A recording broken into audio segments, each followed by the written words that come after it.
Cancer remains a major public health challenge in Nigeria, not only because of rising cases, but because many patients are diagnosed too late. Now, experts say late presentation, limited awareness, and also weak screening systems are driving avoidable deaths. World Cancer Day 2026 places emphasis on prevention. It also places emphasis on lifestyle choices and early detection. The message is clear: many cancers can be managed or even prevented when caught early, but only if people know what to look for and where to go. We had a small package put together for World Cancer Day here at News Central. Let's take a look at that before we introduce our guest who will be speaking to us on the issue. Until the signs become impossible to ignore. World Cancer Day, observed every 4th of February, draws global attention to a disease that continues to claim millions of lives, many from cancers that are preventable or treatable when detected early. In Nigeria, the reality is even more troubling. Late diagnosis, fear, stigma, and the high cost of treatment mean many patients seek medical help only after the disease has progressed. Breast, cervical, and prostate cancers remain among the most common and deadliest, leaving families devastated and communities in mourning. Some people say it's a death sentence, but the good thing is that some cancers can be curable or even prevented if they present on time. Okay, I know it's not easy. Cancer management can really be a bit heavy on the patient. I mean, it has to do with a lot of grief, pain, resilience, and hope. We should individualize these patients' cares. We should individualize their treatment, their problems, and make ourselves available to help them. Yet, behind every diagnosis are stories of courage, resilience, and survival. Stories that challenge the belief that cancer is always a death sentence. Mom Josephine asked me to be attending the meeting. Through that meeting, I came to the knowledge of cancer.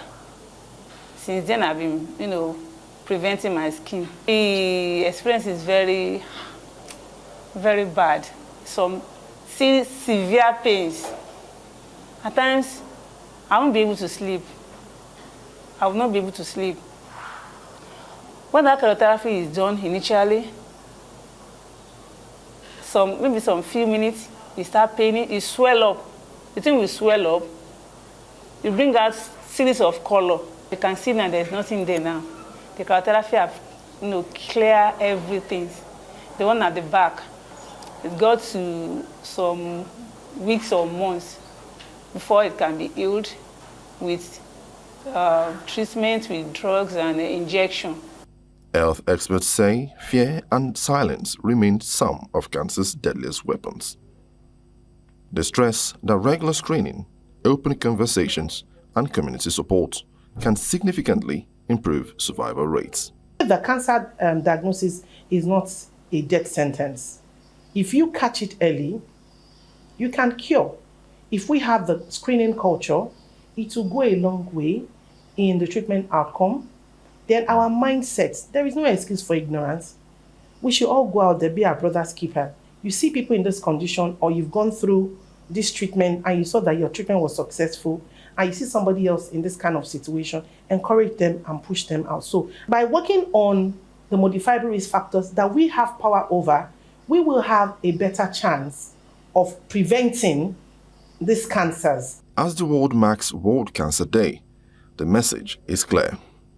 Replace fear with knowledge, silence with action, and stigma with support. Because in the fight against cancer, awareness can mean survival, and early action can mean life. In Lagos, for News Central, Emmanuel Olubobokun. Now we're joined by Dr. Babatunde James. He's a molecular biologist. Dr. James, you're welcome. Thank you very much for joining us. Well, first off, to celebrate World Cancer Day and also to sensitize us on what we must know. We've got plenty of questions. Inam will start. My first question. What cancers are most common in Nigeria, and what factors are driving their prevalence? Thank you very much, and thank you for having me. So first and foremost,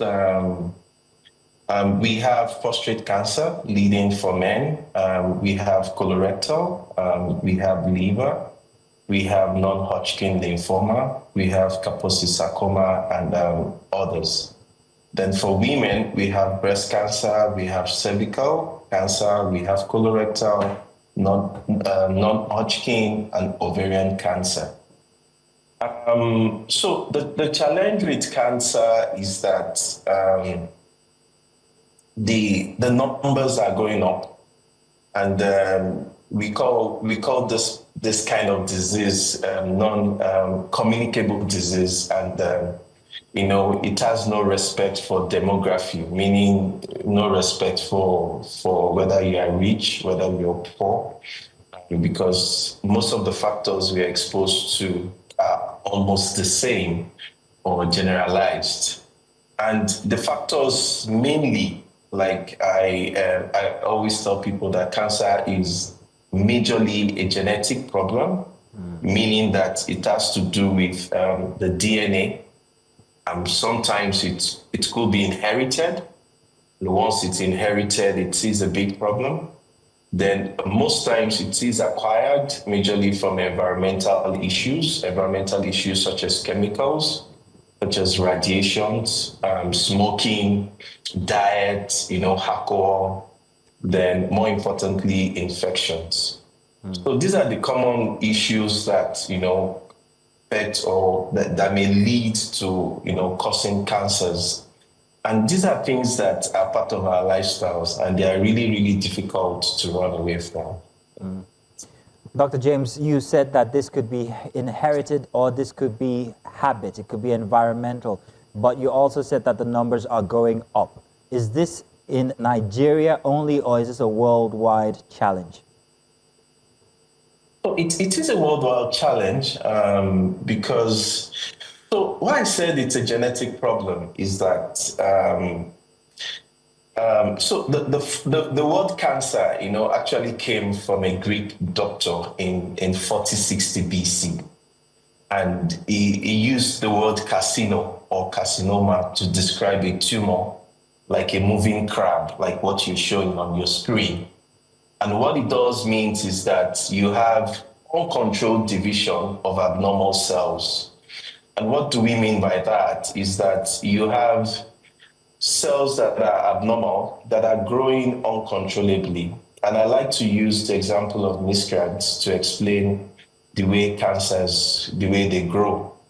So imagine you have a bus stop where you have some set of miscreants who are not specialized. They don't have jobs that they do, and they keep growing. What do you think would happen? If you can curtail them at that bus stop and remove them, you can stop it. And at that point, you can call them a tumor, they grow within that bus stop. But once they begin to spread to another bus stop, many times when we hear that they go to another bus stop to fight and they conquer that bus stop, and they establish another kingdom in that bus stop and they grow, that we call metastasis. That means they've grown to another place and that becomes cancerous. That is a cancer. And with that, they begin to expand the mayhem. And what do they do in the society? They cause dysfunctionality, right? They block the roads, they cause traffic, sometimes they harbor more criminals. And exactly what happens when normal cells grow uncontrollably. So this problem then is now a problem that occurs in the DNA. And this problem is something that the DNA usually is designed in such a way that it carries our genetic information. And this genetic information tells us exactly who we are, how we should grow, and when a cell grows to a certain extent, the cell should die or the cell should specialize. And all of those functions are tightly regulated. So when these regulatory functions are being disrupted, and they cannot be controlled anymore, the cells just begin to grow. They don't specialize. Well, and Dr. when they James, don't specialize, Dr. James, one more thing is whether with everything that you've just described here happening anatomically, do the Nigerian conditions make this an even bigger challenge? Are we positioned with challenges that make it a bigger issue for Nigerians? Our environment, does it add to our cancer prevalence? Our habits, does it add to our cancer prevalence?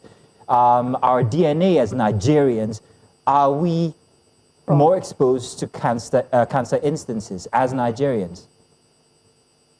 So cancer is a global challenge. It's a multi-dimensional challenge. So it's not a localized problem.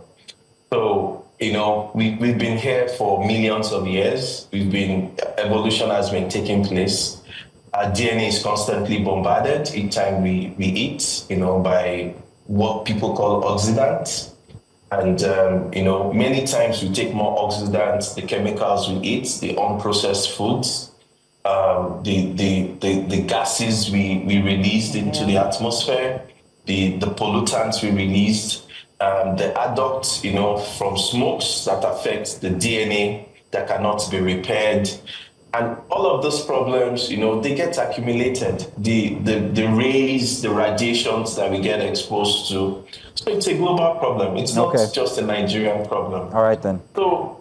So what makes it a societal issue is how we tackle it, how we educate our citizens, how we sensitize the public, how we improve on our healthcare systems, how we let people know what is right and what is wrong. Because I've seen many people, they tell me, I can use some leaves to, just to rub the point of the tumor and it's just going to dry up. That's a big lie, because the best option is to see your physician, your doctor, and go to a proper healthcare facility, get tested, get screened, get managed, and it's something that can be properly managed if it's detected. And thank you. Doctor, if I may, I want us to look at the screenings that Nigerians should prioritize. But to piggyback on top of the screening, I know that some time ago I did do a bit of research, and going back to the genes that you spoke about, as a woman, I was informed about a gene. I think they call it the Braga gene, right? I'm curious to find out, because I know some women have wanted to prevent, and others would be advised to do, I think it's called a double mastectomy or something along the lines of that. My question is, with regards to screening, what screenings should Nigerians prioritize? And then as a female, when we're looking at the Braga gene and the mastectomies and stuff, are those things that are able to be done in Nigeria? So there are even some very more simpler screening tests. So you can do what we call prognostic biomarkers test that can check blood biomarkers for some possible cancers. There are some biomarkers that circulate in the blood. For women, you can do physical examination, or maybe at 40 they can go for a mammogram, and you can check online for places where you can go for a proper mammogram and check for that. Then for the gene, so we have the BRCA1, we have the BRCA2 genes. So these genes are supposed to be like the guardian of the genome. So the genome is like the total genetic makeup of every human. And interestingly, this BRCA1 and BRCA2 genes are found in both male and females, interestingly. And when there are mutations in these genes, right, and each time the DNA is being disrupted, the cell will not be able to repair the genome any longer. And once the cell cannot repair the genome, when there are disruptions, and hence the cells will begin to grow abnormally. And so it's always advised that it's good to do for those who have family histories of breast cancer majorly. So they usually recommend that you run a BRCA1, BRCA2, especially for women, because there had been scientific link between BRCA1 and BRCA2, for breast cancer. So that's why they recommend it for women. So you can do BRCA1, BRCA2 genetic testing. And you can do prophylactics, just do kind of preventive mastectomy, just to like Angelina Jolie did. So All of this can be done in Nigeria. They're done in Nigeria, and it's just for you to find, the healthcare facilities where they can be done. So it's not a big deal to have them done in Nigeria.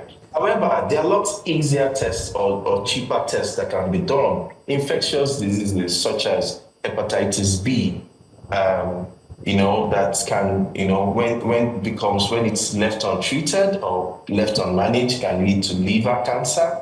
HPV, high-risk HPV can lead to cervical cancer, which the numbers are really high amongst women. Even H. pylori now is beginning to get linked to some form of gastrointestinal cancers, which is becoming a big problem. We have the kissing bug, Epstein-Barr virus, which is beginning to get Did you say linked. kissing? Yeah. Kissing bug. What is this? Epstein-Barr. Like kissing? Kissing bug. Through the Kissing lips? bug, Epstein-Barr virus, yes. Oh, wow. Could you give us some Epstein-Barr more virus. details about that? Inam seems to be very interested in that. So it is a virus that is also implicated in some form of cancers, and some of these tests can be done, and it's commonly transmitted, via simply kissing. So that's why we call Sorry, it. doctor, if I may interject, I'm so sorry. I think it's a very informative and insightful conversation. It is transmitted through kissing. Is that what you said? Yep. And I'm asking this because I'm hearing it for the first time that a cancer can be transmitted. No, it's not the cancer. It is the Oh, it's virus. the bug. Okay. Yes, and that's why we call it Epstein-Barr virus. So which it's means called, transmitted and then it develops into a cancer. it may develop into a cancer because most times our immune systems can help fight against these bugs, right? So it's not all the time that we get infected and it automatically leads to cancer. Okay. But in cases where we are immunocompromised, and like I said, and there is a severe DNA damage and the cells begin to grow uncontrollably, and we cannot take out all those bad cells, and they keep staying there and keep growing, and that's when it becomes a problem. So I was just saying that there are some of these basic infectious disease tests that can be done that can also help us, right? Okay. So I was just mentioning HPV, human papilloma virus, which is very necessary, and the government has placed a lot of emphasis on that for young girls. From 19, and they started giving vaccines, and they recommend vaccines for that because the high risk viruses, can lead to cervical cancer. I was talking about Epstein-Barr virus, hepatitis B virus, and I just mentioned H. pylori, the one that we usually implicate in ulcers, and which has now been implicated in some gastrointestinal cancers. Then I also mentioned about some other prognostic biomarkers that one can do, aside from genetic tests that can also be done, just as screening tests. So we always advise our clients, or some of our clients, that just try to do a screening test once in a year. Okay. Just to be sure that you're free, just once in a year. That's not too much for doctor, anyone to do. Thank you. Doctor, so we're free to do these tests, but how free are these tests? How affordable are they? So, to be honest, they're very affordable compared to the cost of one's life. That's what I tell When you my friends. when you doctors say that, it's such a diplomatic way to say, would you rather have, this to that? But give us an idea, just so we know and we're prepared. Not to scare anyone, but just to inform them of how easy it is to get these tests done. So some tests could be as cheap as 10,000 naira. Some tests are even done for free at some screening programs, right? But the truth is, healthcare is expensive all over the world. Healthcare is not cheap because we have to tell ourselves the truth. because it requires some level of input to have those products, out. And yes, the government is putting in a lot of efforts, and private sector is also putting in a lot of efforts, but you can never put enough in terms of what is required for healthcare. And you know why? Because all the challenges we put in is more than all the problems we put into healthcare. It's more than all the solutions we are contributing. And that's why it's becoming, because new technologies are coming out every day. And it takes a lot of money to get those new technologies. It takes a lot of money to get those new diagnostic tests. And that's why we keep saying healthcare is not cheap.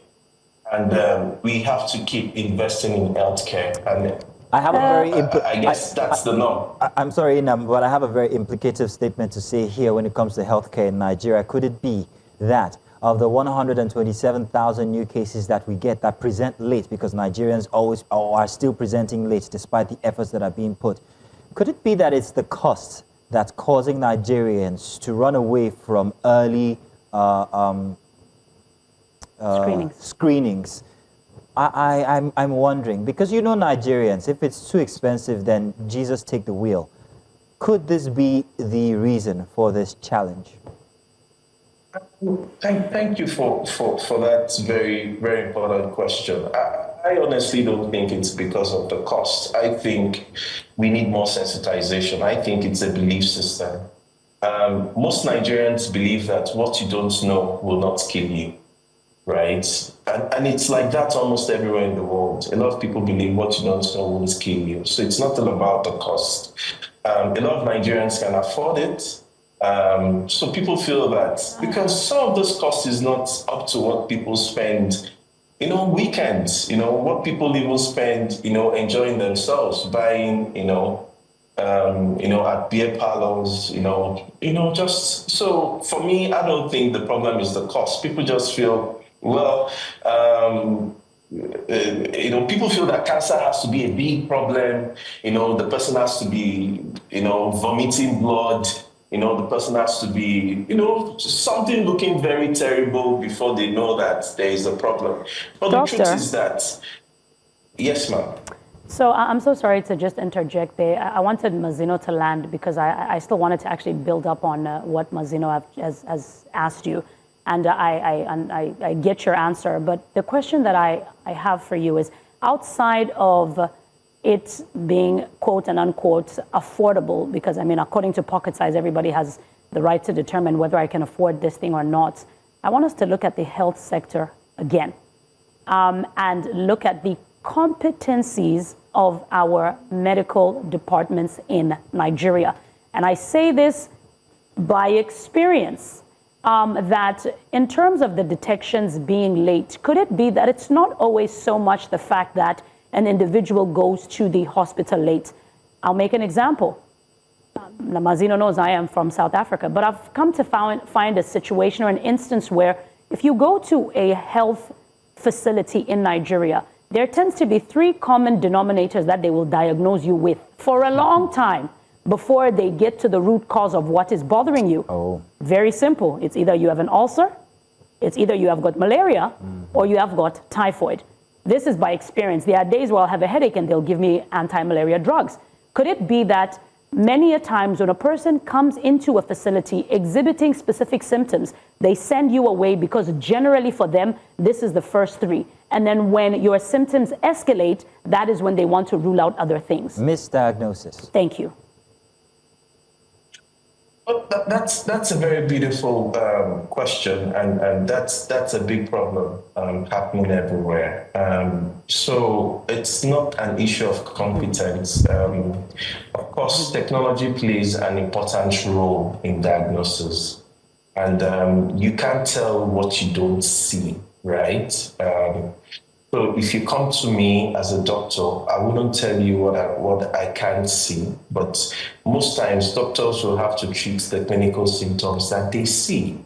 And that would be the empirical way, that approach that they have to take most times. So it's not an issue of competence at this point. And like I said earlier, I said that healthcare is expensive because there are newer technologies coming up every day. So the level of technology that you do have in South Africa that we wish to have in Nigeria, how much of the investment have we put in place That's a good to question. have those level of technology here, to be able to compare the level of diagnosis that we would like to get. And secondly, these are some of the diseases that doctors usually treat patients for here are usually the most prevalent cases or most prevalent diseases that they see, that they know occurring around. And that is why they start with that. So, but could that then, sorry to cut you, could that then not be one of the reasons why people don't go back to the hospital? Because if you are going back concurrently for the same issue, which they have diagnosed as ulcer, eventually a person is going to be like, I'm going to go back there and they keep telling me it's ulcer, so why go back? You've had situations where you go to an institution and they tell you that, Madam, we said this thing is ulcer. And then once it gets to a place where there is a point of no return, that's when they will bill you for something that could have been prevented earlier, because if the right kind of tests had been done, they would have caught this thing earlier on. So could it be that sometimes, like Mazino said, we've had instances where people don't go to the hospital and they put it on our Lord Jesus Christ to amend the situation, because every time you go to science sends you back with chronic medication that does not necessarily alleviate the situation. I say this because really and truly it is a problem. There are people that are sitting with, I don't even know the medication anymore, but they are sitting with chronic medication to remedy an ulcer. And when you come and find the situation later, they don't have an ulcer. And really, Eya and sorry does not really put people out of their misery. So how do we remedy that in such a way that if a person comes to you 3 times, 4 times with the same problem, doctors and nurses put it on them to want to delve deeper into the situation without, and I say this lightly, without putting into consideration the money? Because the other problem that we have in Nigerian medical healthcare is if you don't give me the money first, I'm not going to prioritize your health. These are situations and instances that we need to talk to and find a way to partner with the government on, because unfortunately we're going to have a situation where the cancer ratings are rising because I go to a hospital, I'm not feeling well. Even before you generally assess me, I need to put money on the table. The reality is healthcare is not life first in Nigeria. It is money first. I doubt that that's a question at this point. That's advocacy from you. But I'm sure, Dr. James, you understand what she's saying, and this is a prevalent thing in Nigeria. A simple reaction to that, because we have run out of time. Most of it was taken by Inam. But please, a reaction from you, Dr. James. Apologies. So thank you very much. I think this has caused a lot of reactions on social media, and so we need to understand the economics of healthcare as well. So many times our type of healthcare system is out of pocket, and I think the health insurance type of healthcare system is just gaining sufficient grounds in this part of the world.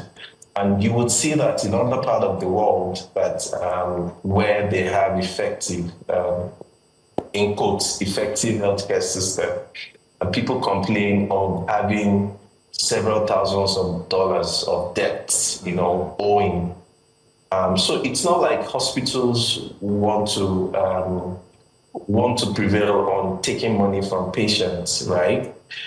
It's just that those hospitals or those healthcare facilities requires funding to survive. Okay. Then secondly, or lastly, for the diagnosis of ulcer, right? Well, I'm not a clinician, so it's difficult for me to dwell on that. But a doctor would probably give a presumptive diagnosis and will treat based on that. And if that is not working, what I always recommend or I always advise, please go back. Because many times people don't go back, right? People talk to persons who are not experts. And I had a case recently, right, of someone who had an issue. He spoke with a friend who is not an expert. The expert has advised the person to leave the hospital. The doctors begged the person, please do not leave. The person said, leave. They left. And they left against medical advice. Later, the situation became worse. Okay. They brought the person back. And unfortunately, by the time the person came back, it was too I late. bet it was too late and the already. person had to go. Yeah. So it's always good to go back on time, Doctor, regardless of how we feel. Doctor, we'll take your advice We'll on get that. it right someday. We will Thank get it you. right someday. We'll take your advice on that one. Thank you very much. So it's good that you joined us to celebrate World Cancer Day and give these advice that you have given. We do hope that people take this advice. Early screening could actually help you prevent most of the issues that come from cancer. Awareness, screening, these actions make a difference.